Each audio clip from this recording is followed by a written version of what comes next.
মই আপোনালোকৰ মাজত কোনো ব্যক্তিগত স্বাৰ্থ লৈ অহা নাই। মই আহিছো কংগ্ৰেছ দলটোক আৰু মজবুত কৰিব। এবাৰ কি হ'ব? এবাৰ এবাৰ এবাৰ এবাৰ এবাৰ যদি এই কথাটো আপোনালোকে মনত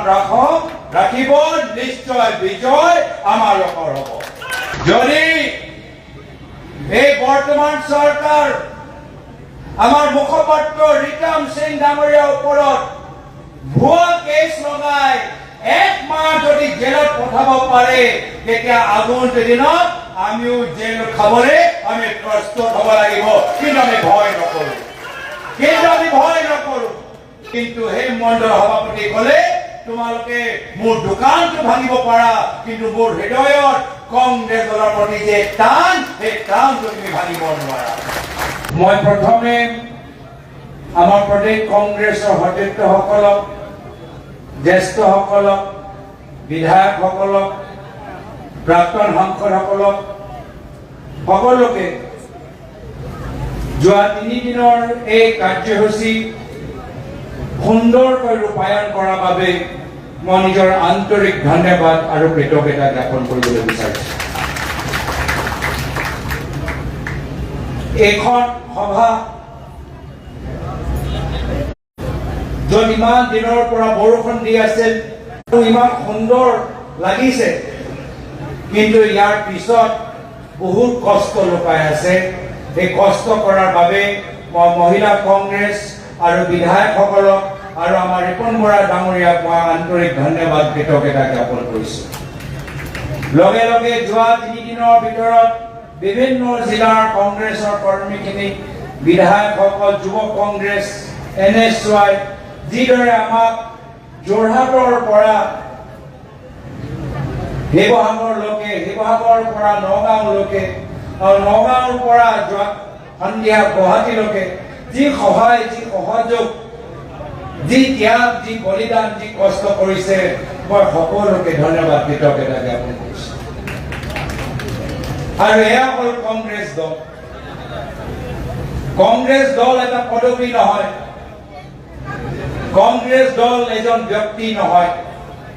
কেতিয়াও নাছিল। কংগ্ৰেছ সকলোৰ দল। আৰু আজি মই নিখিল ভাৰত কংগ্ৰেছ সমিতি নেতৃত্বক ধন্যবাদ দিছোঁ যে আমালোকৰ ওপৰত এটা গধুৰ দায়িত্ব তেওঁলোকে দিছে, কিন্তু এই দায়িত্ব সফলভাৱে ৰূপায়ণ কৰিবলৈ হ'লে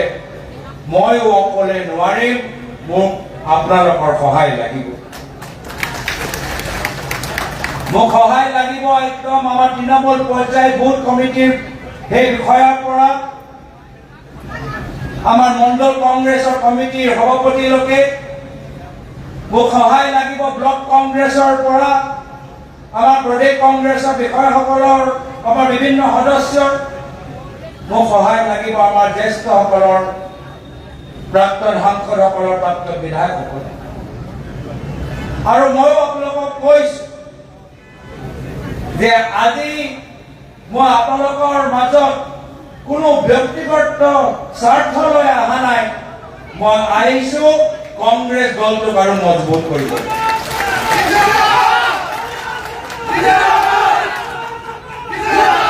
মই কোনো ব্যক্তিগত স্বাৰ্থ লৈ অহা নাই। মই আহিছো মঞ্চত বহি থকা যিমানবোৰ আমাৰ কংগ্ৰেছ দলৰ নেতাসকল আছে, নেত্ৰীসকল আছে, তেওঁলোকৰ হাত মজবুত কৰিবলৈ মই আহিছো। মই আহিছো এই দায়িত্ব লৈ সেই অঞ্চলত য'ত কোনো কংগ্ৰেছৰ বিধায়ক নাই, য'ত কোনো কংগ্ৰেছৰ MP নাই, কিন্তু আমাৰ সেই কংগ্ৰেছৰ কৰ্মীখিনি দিনে ৰাতি কংগ্ৰেছ কৰি আছে। মই সেই অঞ্চলত কংগ্ৰেছ দলটোক শক্তিশালী কৰিবলৈ আহিছো। সেয়া কাৰ্বি আংলং হওক, সেয়া বিটিআৰ অঞ্চল হওক, সেয়া ৰেঞ্চি হিলছ হওক, সেয়া তিনিচুকীয়া জিলা হওক, সেয়া বিশ্বনাথ জিলা হওক, সেয়া শোণিতপুৰ জিলা হওক, য'ত য'ত আমাৰ কংগ্ৰেছৰ প্ৰতিনিধি নাই সেই অঞ্চলত আমি কংগ্ৰেছ দলটো সকলোৱে মিলি মজবুত কৰিব লাগিব আৰু আমি পাৰিম যদি আমি একেলগে হৈ কাম কৰিব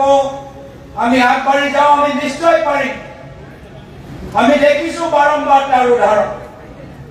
যোৱা বছৰ মই যোৰহাটৰ কথা নকওঁ সদায় কথা ক'বলৈ বিচাৰোঁ এই বিহাৰৰ কংগ্ৰেছ দলৰ স্থিতি ভাল নাছিল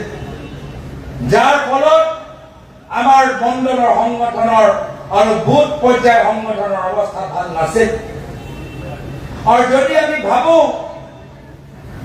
যে য'ত ব্লকৰ অৱস্থা ভাল নহয় য'ত মণ্ডলৰ অৱস্থা ভাল নহয় তাত নিজে নিজে নিৰ্দেশ দিব সেয়া আমালোকৰ ভোট কৰিব লাগিব আমি নিজে গৈ আমি ভোটত সহায় কৰিব লাগিব আৰু সেয়া কাম আমি কৰি দেখালো বিহালী ধলাই এজন এজন জ্যেষ্ঠ নেতা এটা মণ্ডলৰ দায়িত্ব লৈছিল যি মণ্ডলত বুথ কমিটি নাই তাত এজন প্ৰাক্তন মন্ত্ৰী সেই মণ্ডলত দায়িত্ব লৈ নিজে গৈ তাত বুথ কমিটি বনাইছে এজন এজন জিলা কংগ্ৰেছৰ সভাপতি এটা মণ্ডলৰ দায়িত্ব লৈছে নিজৰ জিলাৰ কাম কৰাৰ লগতে সেই নতুন মণ্ডলত গৈ তেওঁলোক সৰু সৰু বুথ কমিটি কৰিবলগীয়া আৰু যাৰ ফলত ফলাফল কি হ'ল ফলাফলটো হ'ল যে যি সমষ্টিত আমি ইয়াৰ আগতে ৩০,০০০ ভোটৰ ব্যৱধানৰ পৰা পৰাজিত হৈছিলো ১.৫ মাহৰ কষ্টত আমি সেই ৩৫,০০০ পৰা যদি আৰু এটা মাহ আমাৰ ওচৰত থাকিলেহেঁতেন নিশ্চয় আমি বিহাৰীত আমি জিকিলোহেঁতেন নিশ্চয় আমি ধলাইত আমি জিকিলোহেঁতেন মাত্ৰ সময় অভাৱৰ কাৰণে আৰু সেইকাৰণে সময় যথেষ্ট গুৰুত্বপূৰ্ণ আমাৰ হাতত সময় বেছি নাই আমাৰ হাতত মাত্ৰ 10 মাহ আছে এই 10 মাহৰ ভিতৰত যদি আমি প্ৰত্যেক দিন আজিৰ পৰা আমি অহা বিধানসভা নিৰ্বাচনলৈকে আমি প্ৰচাৰ কৰিবলৈ আৰু দলটোক আমি শক্তিশালী যদি নকৰো আমি নিজৰ লক্ষ্যত আমি কেতিয়াও আমি তাৰ ওচৰত যাব নোৱাৰিম কিন্তু আজিৰ পৰাই আমি নিজৰ যদি আমি দায়িত্ব লওঁ আৰু আজিৰ পৰা অহা 10 মাহলৈকে আমি যদি ভাবি লওঁ কি নিৰ্বাচন আৰম্ভ হৈ গ'ল আৰু যিদৰে এটা গীত বাজি আছিল সেই গীতত কি কৈছিল এবাৰ কি হ'ব এবাৰ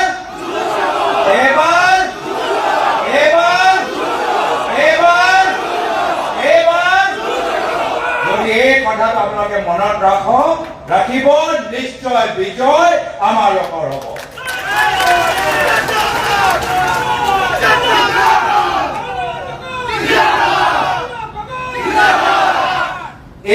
আজি এই পৰ্যায়লৈকে যে আমি আহিছো আমি হঠাতে ইয়াত আহি পোৱা নাই ইয়াৰ আগত বহুতৰ ত্যাগ বলিদান আছে আৰু তেওঁলোকৰ কষ্ট আমি পাহৰি যাব নোৱাৰো প্ৰাক্তন সভাপতি ভূপেন বৰা ডাঙৰীয়া যিদৰে ঐতিহাসিক ধুবুৰীৰ পৰা শদিয়া এই ভাৰত জোড়ো যাত্ৰা অসম কৰিছে আমি কেতিয়াও পাহৰিব নোৱাৰো এই যাত্ৰা উদযাপন কৰাৰ বাবে আমি তেখেতক এই মঞ্চৰ পৰা আমি ধন্যবাদ জ্ঞাপন কৰিছো আৰু ইয়াৰ পূৰ্বে যিমানবোৰ আমাৰ মহান ব্যক্তি আছে CLP লিডাৰ দেৱব্ৰত শইকীয়া ডাঙৰীয়া আৰু মই 3 দিন আগত যোৰহাটত নামি আমি দুয়োগৰাকী মহান ব্যক্তিক আমি শ্ৰদ্ধাঞ্জলি দিলো প্ৰয়াত প্ৰাক্তন মুখ্যমন্ত্ৰী হিতেশ্বৰ শইকীয়া দেৱক আৰু প্ৰয়াত প্ৰাক্তন মুখ্যমন্ত্ৰী তৰুণ গগৈ দেৱক এটাহে উদ্দেশ্য লয় কি এই দুয়োগৰাকী মহান ব্যক্তি যথেষ্ট জটিল সময়ত কংগ্ৰেছ দলটো ধৰি ৰাখিছিল এই দুয়োগৰাকী মহান ব্যক্তিৰ পৰা প্ৰেৰণা লৈ আমিও এই সময়ত কংগ্ৰেছ দলটো ধৰি ৰাখিম আৰু পৰৱৰ্তী সময়ত আৰু শক্তিশালী আমি কৰিম আৰু আমাৰ পৱন সিং ধানোৱা ডাঙৰীয়া ৰকিবুল হুছেইন ডাঙৰীয়া কৈছে যে কংগ্ৰেছৰ দীৰ্ঘদিনৰ যাত্ৰাত কিমান ঘাত প্ৰতিঘাত আমাৰ দলৰ জ্যেষ্ঠসকলে সন্মুখীন হ'বলৈ গৈছে। ঘাত প্ৰতিঘাত থাকিব। এই 10 মাহৰ ভিতৰতো যথেষ্ট ঘাত প্ৰতিঘাত থাকিব, কিন্তু প্ৰত্যেকখন ঘাত প্ৰতিঘাত নেওচি কংগ্ৰেছ দল আগবাঢ়ি যাব লাগিব। যদি এই বৰ্তমান চৰকাৰ আমাৰ মুখপাত্ৰ ৰিকাম সিং ডাঙৰীয়াৰ ওপৰত ভুৱা কেছ লগাই 1 মাহ যদি জেলত পঠাব পাৰে, তেতিয়া আগন্তুক দিনত আমিও জেল খাবলৈ আমি প্ৰস্তুত হ'ব লাগিব। কিন্তু আমি ভয় নকৰোঁ। বহুত তেওঁলোকে ভুৱা কেছ দিব, বহুত আমাৰ মণ্ডলৰ কৰ্মীখিনিৰ ওপৰত হেঁচা তেওঁলোকে প্ৰয়োগ কৰিব, বহুতক তেওঁলোকে ফোন কৰি ক'ব যে যদি বিজেপিক যোগ কৰে, যদি নিজৰ ব্যৱসায় আৰম্ভ চলি ৰাখিবলৈ বিচাৰে, যদি নিজৰ দোকান চলি ৰাখিবলৈ বিচাৰে, তেতিয়া বিজেপিক সমৰ্থন কৰক। এনেকুৱা বহুত ঘাত প্ৰতিঘাত আহিব। কিন্তু মোক মনত পৰে, হে বিহালী, হে মণ্ডলৰ সভাপতি, যাৰ দোকান আৰক্ষীসকলে লৈ গ'ল, কিন্তু সেই মণ্ডলৰ সভাপতি ক'লে তোমালোকে মোৰ দোকানটো ভাঙিব পাৰা, কিন্তু মোৰ হৃদয়ত কংগ্ৰেছ দলৰ প্ৰতি যে টান, সেই টানটো তুমি ভাঙিব নোৱাৰা। সেইকাৰণে ময়ো প্ৰস্তুত, যিমান তোমালোকে আমাৰ ওপৰত ভুৱা কেছ লগাব বিচাৰা, যিমান তোমালোকে আমাৰ ওপৰত ভুৱা কথা দাগ লগাবলৈ বিচাৰা, প্ৰতিখন ভুৱা দাগ আমি অসমৰ ৰাইজৰ আশীৰ্বাদ লৈ আমি মোহাৰিবলৈ সেই কামখিনি কৰিম। আৰু এই ক্ষেত্ৰত অসমৰ জনসাধাৰণৰ ভূমিকা যথেষ্ট গুৰুত্বপূৰ্ণ। হয়, কংগ্ৰেছ দল আমাৰ বিৰোধী মঞ্চৰ ভিতৰত আটাইতকৈ শক্তিশালী দল, আটাইতকৈ বিশাল দল। কিন্তু মই নিজে দেখিছো, যোৰহাট লোকসভা নিৰ্বাচনত কংগ্ৰেছ দল আছিল, কিন্তু কংগ্ৰেছ দলতকৈ অসমৰ জনসাধাৰণ, যুৱ সমাজ, মহিলা সমাজ, বয়োজ্যেষ্ঠসকলৰ আশীৰ্বাদ পোৱাৰ পিছতহে আমি যোৰহাট লোকসভা নিৰ্বাচনত আমি বিজয় লাভ কৰিলো। আৰু সেইকাৰণে এই মঞ্চৰ পৰা মই অসমৰ জনসাধাৰণক বিনম্ৰভাৱে অনুৰোধ জনাইছো যে কংগ্ৰেছ দলেও অকলে কৰিব নোৱাৰিব, আমিও অকলে কৰিব নোৱাৰিম। আমি সমাজৰ প্ৰত্যেক বৰ্গৰ সহায়, আশীৰ্বাদ, সমৰ্থন এই মঞ্চৰ পৰা বিচাৰিছো। আমি বিচাৰিছো খেতিয়কসকল আমাক যোগ দিয়ক, আমি বিচাৰিছো বয়োজ্যেষ্ঠসকল, বুদ্ধিজীৱীসকল আমাক পৰামৰ্শ দিয়ক, আমি বিচাৰিছো নৱ প্ৰজন্ম ওলাই আহা, আমাক তোমালোকে সহায় কৰা। আমি বিচাৰিছো মহিলাসকল, বিভিন্ন জনগোষ্ঠী জনজাতিসকল, বিভিন্ন সামাজিক সংগঠনসকল, বিভিন্ন দল ওলাই আহা। আমি সকলোৱে একত্ৰিত হৈ নিজৰ স্বাৰ্থৰ কাৰণে নহয়, অসমৰ আমাৰ ভূমিপুত্ৰ খিলঞ্জীয়া মানুহৰ স্বাৰ্থত, অসমৰ নিৰাপত্তা দিয়া স্বাৰ্থত, অসমক লোকতান্ত্ৰিক আদৰ্শ জীয়াই ৰখাৰ স্বাৰ্থত আহক আমি সকলোৱে একগোট হৈ এই বিজেপি চৰকাৰক বিদায় দিওঁ। আৰু সেইকাৰণে পৰৱৰ্তী সময়ত আমাৰ লক্ষ্য থাকিব দুটা। নিজৰ দলৰ স্থিতি সবল কৰিবই লাগিব, নিজৰ ব্লক, মণ্ডল, বুথ কমিটি সবল কৰিবই লাগিব, নিজৰ ভাতৃ ভগ্নী সংগঠনক সকলক সময় দিব লাগিব, বিভিন্ন জনগোষ্ঠী জনজাতি বিভিন্ন বৰ্গৰ মানুহক আজি নিজৰ দলৰ ভিতৰত স্থান দিব লাগিব, জিলা কংগ্ৰেছৰ স্থান দিব লাগিব, যুৱকসকলক, মহিলাসকলক প্ৰাথমিকতা দিব লাগিব, বয়োজ্যেষ্ঠসকলে অলপ স্থান যুৱকসকলৰ কাৰণে এৰি দিব লাগিব, যুৱকসকল বয়োজ্যেষ্ঠসকলৰ ওচৰত গৈ তেখেতৰ আশীৰ্বাদ বিচাৰিব লাগিব। আৰু তেতিয়াই হ'লে যদি কংগ্ৰেছ এটা বৃহত্তৰ পৰিয়াল দৰে কাম কৰে, নিশ্চয় কংগ্ৰেছ দল য'ত বিধায়ক আছে, য'ত বিধায়ক নাই, প্ৰতিখন সমষ্টিত আৰু শক্তিশালী হ'ব। আৰু ময়ো এটা কথা দিছো, কি যিসকলে সকলে যিসকলে কংগ্ৰেছৰ বাবে কষ্ট কৰি আছে আপোনালোকৰ কষ্ট ব্যৰ্থ নহয় মই সকলৰ ওপৰত আমি গুৰুত্ব দিবলৈ চেষ্টা কৰিম যিসকলে নিষ্ঠাৰে কংগ্ৰেছ কৰি আছে যিসকলে বেয়া দিনত কংগ্ৰেছ কৰি আছে যিসকলে নিজৰ গাঁৱৰ ভিতৰত কংগ্ৰেছ দলটোক ধৰি আছে আমি সেইজনকে আটাইতকৈ বেছি গুৰুত্ব আৰু প্ৰাথমিকতা আমি দিম আৰু হয় আমালোকৰ দলৰ উত্থান চাই কিছু মানুহৰ পৰা ফোন আহিব যিসকলে আধিকাৰিকত আমাৰ লগত নাই আমাক এৰি থৈ গুচি গ'ল এতিয়া লাহে লাহে মোক ফোন আহি আছে শুভেচ্ছা দিবলৈ ফোন কৰিছে লগে লগে কৈছে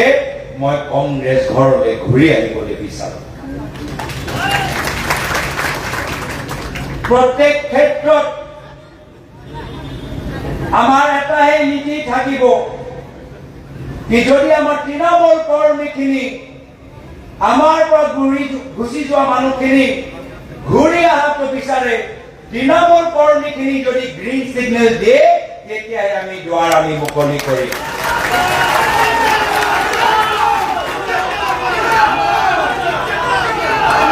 যদি তৃণমূল কৰ্মীখিনি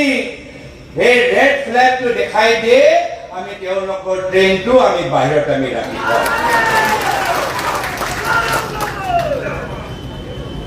আমাৰ কাম বহুত কৰিবলগীয়া আছে ৰাইজে আমাৰ পৰা যথেষ্ট আশা কৰে আৰু আমিও ৰাইজৰ কাৰণে কিছু নতুন কাম কৰিবলৈ বিচাৰোঁ মাত্ৰ সমালোচনা কৰা আমাৰ উদ্দেশ্য নহয় আমাৰ উদ্দেশ্য হ'ল অসমখনক উদ্ধাৰ কৰা গুণ্ডামীৰ পৰা অসমখনক উদ্ধাৰ কৰা ভয় আৰু ভাবুকিৰ ৰাজনীতিৰ পৰা অসমক উদ্ধাৰ কৰা হিংসা আৰু ঘৃণাৰ আৰু সাম্প্ৰদায়িক ৰাজনীতিৰ পৰা অসমখনক উদ্ধাৰ কৰা এয়া হ'ল আমাৰ উদ্দেশ্য অসমখনক উদ্ধাৰ কৰি আমি অসমখনক আগুৱাই লৈ যাবলৈ বিচাৰোঁ এই অসম হ'ল আমাৰ গুৰুজনৰ অসম মহাপুৰুষ শ্ৰীমন্ত শংকৰদেৱৰ অসম আজান পীৰৰ অসম জ্যোতি প্ৰসাদ আগৰৱালৰ অসম লাচিত বৰফুকনৰ অসম শ্বহীদ কমলাবাৰীৰ অসম এই অসমৰ ভিতৰত আমি সমন্বয়টো বিচাৰোঁ এই অসমৰ ভিতৰত আমি সম্প্ৰীতি বিচাৰোঁ এই অসমৰ ভিতৰত আমি নিজৰ জাতীয়বাদী চিন্তাধাৰা আমি জীয়াই ৰাখিবলৈ বিচাৰোঁ আৰু এই চিন্তাধাৰাৰ বাবে আমি কোনো বিজেপি দলৰ চাৰ্টিফিকেট আমাক নালাগে দেশভক্তি কি ৰাষ্ট্ৰভক্তি কি দেশভক্তি কি আমাক বিজেপি পৰা চাৰ্টিফিকেট নালাগে যদি দেশৰ কাৰণে কোনো দলে যদি স্বাধীনতা সংগ্ৰামৰ পৰা যদি আজিলৈকে কোনোবাই ত্যাগ আৰু বলিদান কৰিছে এয়া হৈছে কংগ্ৰেছ দল আমাক কংগ্ৰেছৰ পৰা আমাক চাৰ্টিফিকেট লাগে কোনো বাহিৰৰ দলৰ পৰা চাৰ্টিফিকেট নালাগে সেইকাৰণে আজি নতুন অসমৰ বাবে চিন্তা কৰাৰ সময়ত আমি গুৰুত্ব দিব লাগিব উচ্চ শিক্ষাৰ ওপৰত আজি উচ্চ শিক্ষাৰ ক্ষেত্ৰত আমাৰ অৱস্থা ভাল নহয়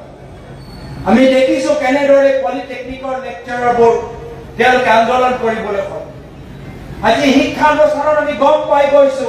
যে কেনেদৰে শিক্ষকসকলক আজি সন্মান দিয়া নাই আমি গম পাই গৈছো যে আজি তাৰিখত এনেকুৱা বহুত স্কুল আছে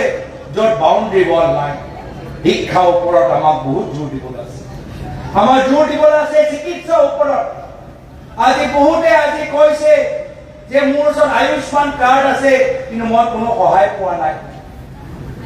মেডিকেল কলেজত গৈছে কিন্তু ডক্টৰে কৈছে তুমি অপলো চেন্নাইলৈ গুচি যোৱা বহুত হস্পিটেলত ডক্টৰ আমি পাবলৈ নাই আজি চিকিৎসাৰ ওপৰত জোৰ দিবলৈ আছে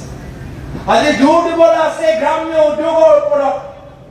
বৰ্তমান চৰকাৰ মাত্ৰ 4জন ঠিকাদাৰক চিনি পায় কিন্তু গাঁৱৰ ভিতৰত আমাৰ থলুৱা ঠিকাদাৰ যি কংগ্ৰেছ চৰকাৰ দিনত কাম পাইছে